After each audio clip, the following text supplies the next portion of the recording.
Hi hello. ఈరోజు చిన్న టిప్పుతో వచ్చాను. ఇప్పుడే మజ్జిగ చేశాను నేను. ఇది వెన్నపూస వచ్చింది. ఇది 3 రోజులది అనమాట. ఏంటంటే వెన్న ఈ చలికాలంలో సరిగా రాకపోవడం వల్ల కొంతమంది వదిలేస్తారు. అలా ఏం వదలవలేదు.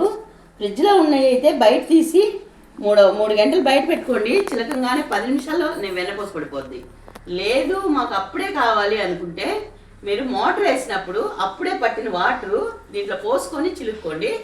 10 నిమిషాల్లో పడిపోద్ది, వెనకుంటుంది. ఇదో టిప్పు. ఇది మజ్జిగ చిలికేటప్పుడు వాడుకుంటే మంచిది. ఎండాకాలం టిప్ ఏంటంటే మనకి చల్లనీళ్ళు పోసుకుంటేనే మజ్జిగ చిలుక్కోవచ్చు, ఎందుకంటే అప్పుడు ఈజీగా ఉంటుంది. నేను 3 రోజులు అన్నాను కదా, అంటే ఎన్ని లీటర్లు అని డౌట్ వస్తుందేమో. ఎన్ని లీటర్లు కాదు, 1.5 లీటర్లో ఈ ఈ మేగడ మాత్రమే. ఇది మేము పాలు ఇంట్లో టీకి వాడుకొని ఇవన్నమాట.